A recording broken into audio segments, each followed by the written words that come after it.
Welcome everybody for next episode of the Ocular Insider, which we are shooting in Copenhagen again in a nice harbor. Beautiful sunshine is coming, and I'm Peter Baranovic, and I'm like to welcome here my special guest from Egypt, Algeria, Dr. Siham Lazarek, president of the Deus Association Dry Eye Specialized, and she's the ocular specialist and a dry eye specialist, and been in this industry, have an influence to many young doctors in treating a dry eye. And Professor Mohammed Safik, for the vice president of the Deus, and we will be very happy to discuss your deep knowledge in ophthalmology. You are the heart of the ophthalmology department in Alexandria University, Egypt, vice president of the exchange, obviously, and dry ocular specialist for a long time. And I should not forget that you are the TFOS ambassador in Egypt, and you are the mayor ambassador of TFOS.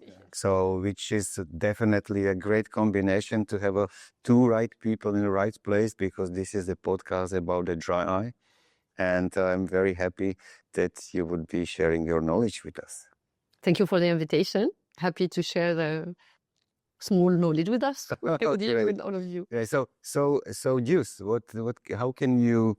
I know that Deus is already a couple of years now ongoing, and I saw last year I had an invitation from a couple of doctors to join the Deus, but it was very, very fast, and I couldn't do this Alexandria trip and also see your work, hard work in this region, as the MEA region is most affected of the dry eye, definitely, due to the different reasons. So how would you describe Deus target, or let's say the vision? What is your key objective to organize this nice association all around the dry eye?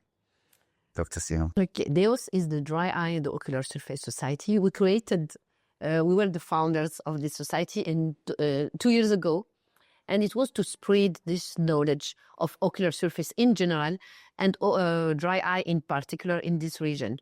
And as you saw, as you say, that in this region we have many people suffering of this disease, but no specialist in the field.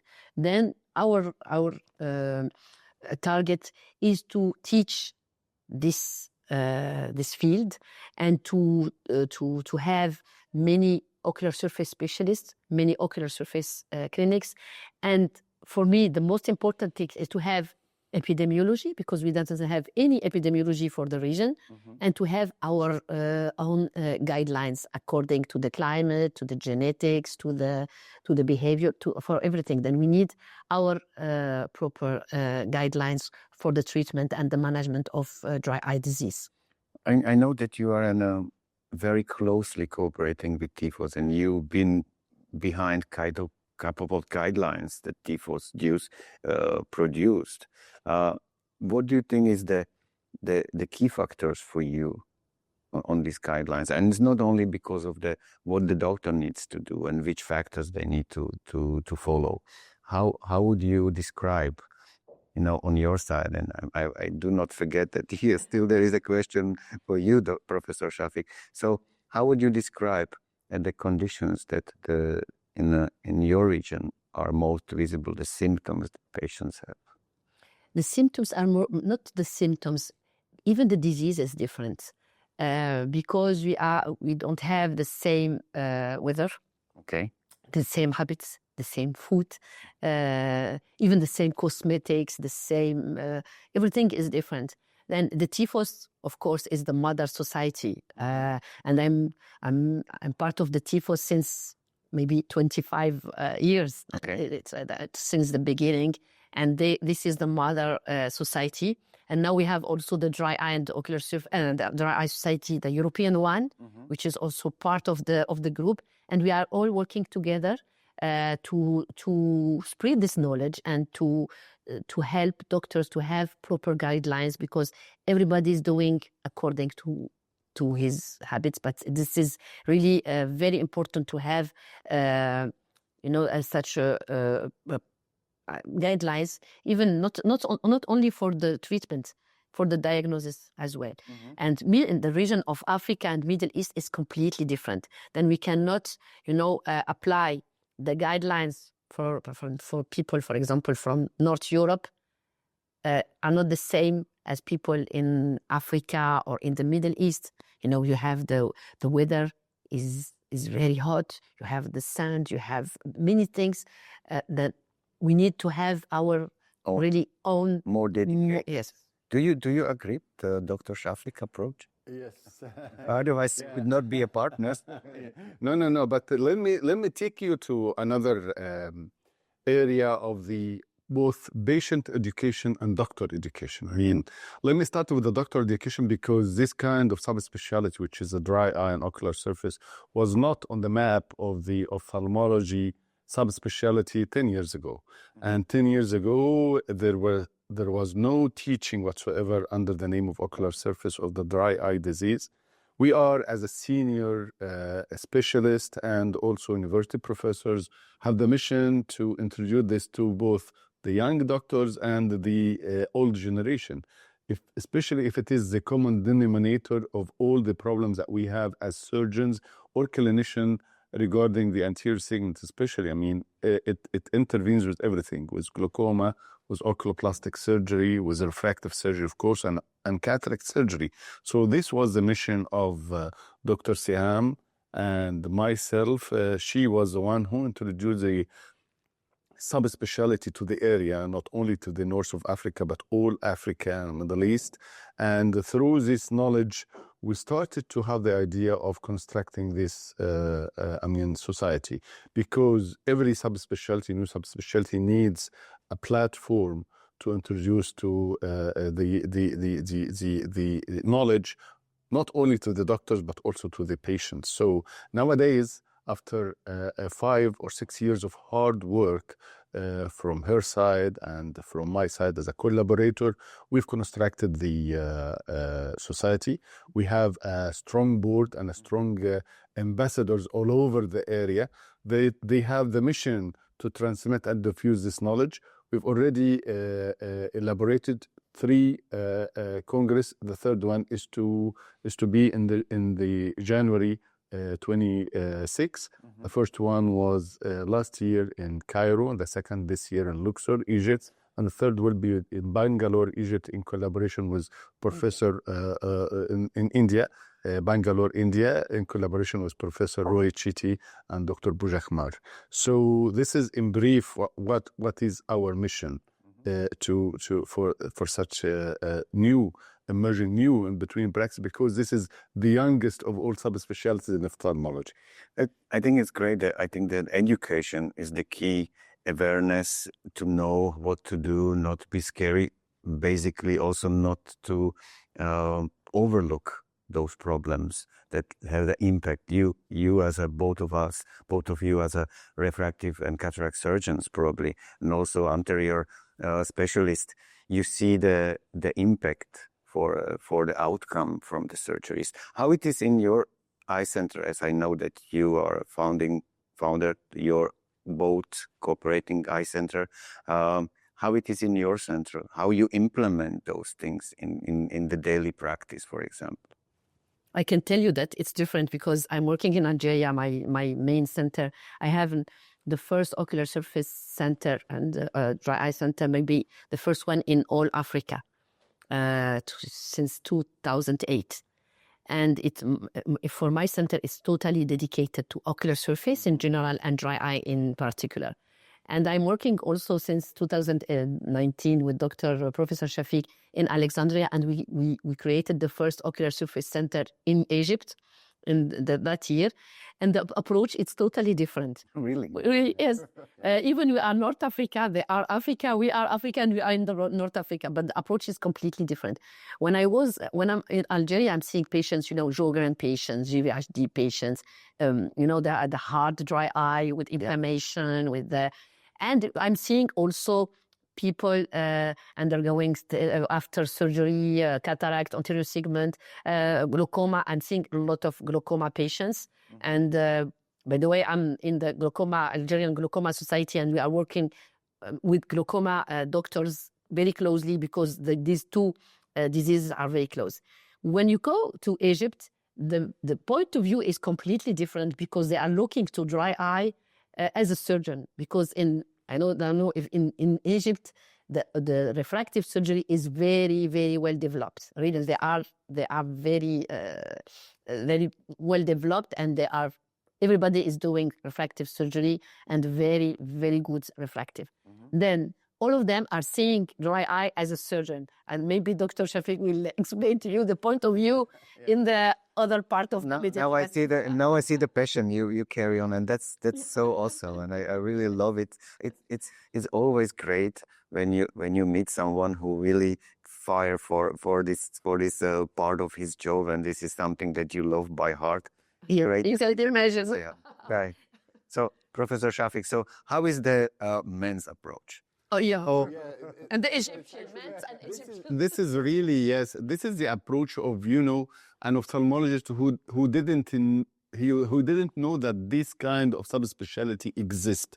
I mean, before the knowledge of the dry eye disease, the deep knowledge and the knowledge of the ocular surface, it was a kind of artificial tears that one size fits all. Yeah. And even as a surgeon, you don't know what is the problem when you have 2020. You don't know, you don't realize when is the problem when unhappiness comes to your patient with a cataract or refractive surgery patient or even glaucoma patient, and suddenly you discover the secret recipe. It is in understanding properly the condition, and that one size doesn't fit all. Imagine that we were working in darkness without knowing that there is a great difference between what is evaporative eye disease and cyclin deficiency dry eye disease. And what is what's in between. Yes. And that is a very imagine that to give the surgeon this knowledge, so you give him the magic key to the happy patient and the magic key to diagnose and then to treat and then to have the 20/20 happy patient. So this is simply what we have introduced to the ophthalmic community. And I'm really glad that I witnessed this moment, because sometimes you're not so lucky to witness the growth of a new subspecialty. So I witnessed two subspecialties. I was one of the very early first to introduce the refractive surgery to my country, and then the very early first to introduce to my country the dry eye and ocular surface disease. Should we say it's the COVID time changed a lot, I believe, and also of perspective of people seeing a couple of diseases, and definitely dry is one of them, and the number of patients that appear after the COVID is totally different that we had before. So how do you see in a prevalence, and what do you think is the key difference, to see this huge change between what TFOS was also claiming 20% and now we reaching 40, even more? It depends. What do you think, Dr. Siham? Honestly, for me, okay, COVID changes some things because people were on the screen or something. But it was not COVID, because for me, really, honestly, what changed, what was the game changer? We had the DEWS one in 2007. Okay, people like me, because I'm passionate with this, I'm working on the field, I know that dry eye is not a symptom, it's a disease. Okay, but nobody cares. It was still. Exactly. But the game changer was the DEWS 2. Because when we had the DEWS 2, it was 2017, 10 years after, what happens? All the industry where there is a new disease. And it was an era when everything was, plano. The refractive was at the top, glaucoma at the top, the retina at the top, and nothing new. And the industry found something new. Then they all were with us. And then as you see the history. Since 2017, we have plenty of machines for the diagnostics, plenty of machines for the treatment. Okay. Who was talking about IPL in 2017? Nobody. That's true. Or even the ocular surface analyzers, or even non-invasive breakup time. It was a game changer. And of course, the COVID, after that, people had the time to go on the screen and to develop dry eye. And even the doctors, because me as ambassador, I know that I was not very, very often in my clinic. I was always traveling to present the juice to in Asia, Africa, America, and in all the world. We were presenting and we were teaching people. Then the awareness changed. This is the game changer, the awareness. I think we were quite lucky company because we were cooperating that time since 2015 with the Jennifer Craig. Yeah. And we developed also the protocols for treating dry eye with our IPL devices. And we were one of the first, definitely, Exactly. who bring the technology on the light. Oh, that's maybe a direction for a treatment. And I met you in 2016 or 15. This is I met you initial in Congress. Arvo. Yeah, this is initial Congress. Yes, it was in Arvo.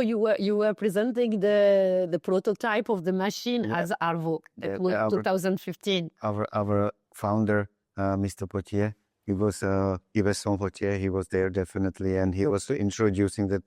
He sent us yesterday just a message from his nice villa in Mauritius. Okay, here's a different story.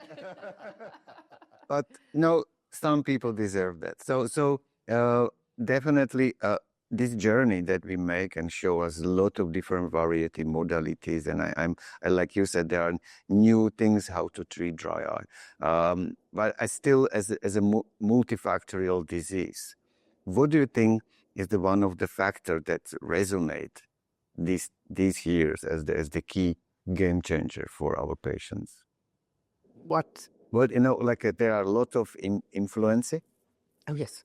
To the patients. What one is I think they're like one of the top that the people are changing their habits, for example, or the climate.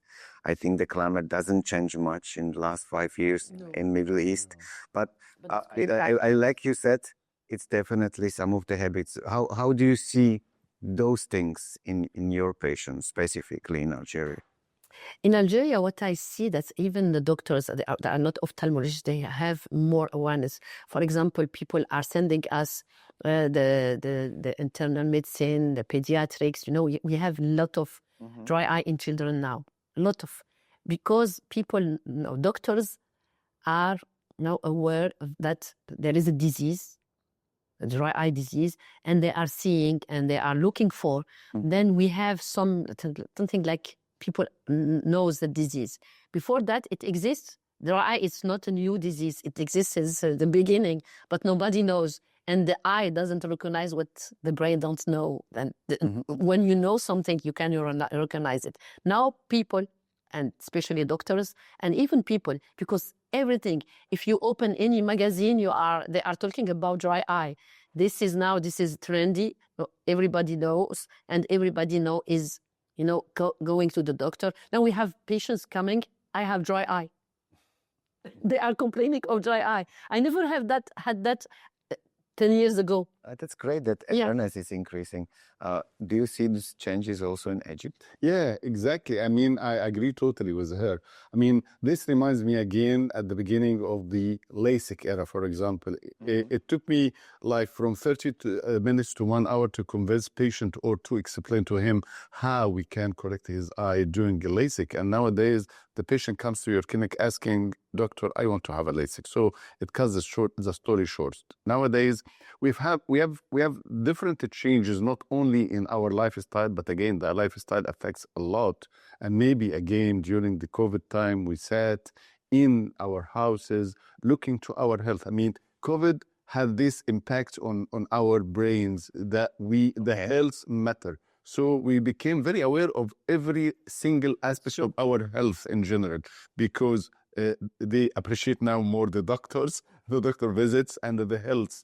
So they became very skeptical regarding every single disease that they have, and on top of which these new coming diseases like COVID, for example. So it's a new coming disease to the ophthalmology, which is dry eye. And then they started to know, is these symptoms are related to my eyes or simply related because I have a dry eye, or it's related to the lifestyle that I have, the pollution, the ways that I have my diet, the screen time, and the number of hours that I sleep, all of these things. So it's becoming very now popular that the patients come to your clinic asking to have an analysis of his ocular surface with the machine. And yes, yeah, it was very, I mean, very new piece of knowledge 5 years ago. And you know, now with the social media, the knowledge is advancing progressively. I mean, what it takes for 10 years to educate your patients, now it takes just 10 months. So nowadays, I'm really very happy because both doctors and patients know what it is. So it's easy for us to introduce the message. If I can add something, it is from the patient point of view. From the doctor's point of view, if you see the doctors, now every single meeting, whatever the meeting, even when you go to a retina meeting, you know, dedicated to retina, you will find dry eye session. Then doctors are now, you know, overeducated. Overeducated. Yes, overeducated in dry eye disease. As both of you are professors in universities, do you feel that also the part of the knowledge that it's sharing there needs to change? Of course. Yeah. Definitely. The curriculum of ophthalmology in all our universities must change. And we were talking about that in Algeria and in North Africa. And I know that Dr. Safik and Professor Safik in his university, he started to change the curriculum. We need to change it because, you know, until now, there's no ocular surface module. Yeah. Yes. No. Yeah, we have the anterior segment, the glaucoma, posterior segment, but no ocular surface. Even it's very famous, even it's nobody knows, but everybody knows, but you don't have any curriculum in the university. Yeah. Being responsible for both undergraduate and postgraduate education. So it's a part of the knowledge that you give to the undergraduate student who will be a general practitioner. And then I'm in my university, my department gives 2 degrees, the master degree of ophthalmology and the doctor degree of ophthalmology. Now it is incorporated into the credit hour system of both degrees to, I mean, make a new generation of doctors, both undergrad, I mean, general practitioner and specialists in ophthalmology, knowing what is this. And I hope that those will also make a big part of this change. We did. The influence is already. Actually, the societies are much more inclusive than the universities because the societies is for everybody, both patients and doctors. Exactly. And the universities are for those who want to learn something and to have a higher postgraduate degree. So societies are much more inclusive. And we did many master classes in dry eye in Egypt. The first one was 3 months ago. It was in June. And we are doing now every month master class in Egypt in different universities. Then we have many, many young people joining. And we will spread that. We'll go to Oman in December to do a master class. And we will do in Tunisia, in Algeria, in Morocco, and all the GCC region, countries. Yeah, I think this activity is the one of the key how to change people's mind and looking on the disease, and also how to look on importance in the ocular surface quality as the first door to the vision. Definitely. I'm very happy that I met 2 passionate people about this, and I wish to, and I'm a big fan to that you can change something, that we also try very hard to increase the awareness. And I hope that people who watching this video will definitely immediately start following the juice. Hope so. Yes, please join us to Bangalore. I'm sure the knowledge that you are sharing, and also in your group, and this will resonate through all the area, and through the pyramids, to the beautiful valleys in Algeria, and dunes of sands. And definitely, this is I think the key part, because the area where you're living is the one of the most impacted, and the doctor needs to be prepared, because another wave is just coming, because we have a young population that is changing their lives on screen every day. Exactly. And this wave will be in your offices in 10-15 years very massively, I guess. They've started. We have many kids having dry eye. Can you believe a kid 5 or 6 years old? And they are coming with their screen. They are coming. Already? Yes. Yeah. Yeah. So you see, they are already dedicated. They want to show you what they like. Yeah, this is a global, I think, the global problem, and I'm happy that Middle East has a great ambassadors who are moving the knowledge and increasing the awareness so great way. So thank you so much to have you for a very short interview.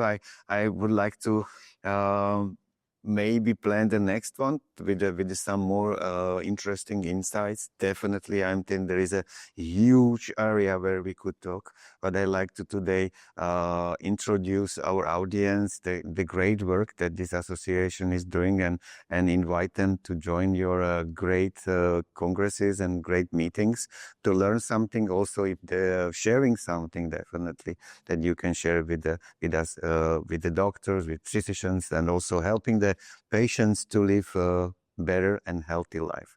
Thank you so much. Thank you. That's the Siham. And we can do anything without the industry. We need to be partners. Thank you to be partners of this knowledge. Thank you. All of us working for same goal, helping our patient. Exactly. Thank you. Have a great day. Thank you. You too.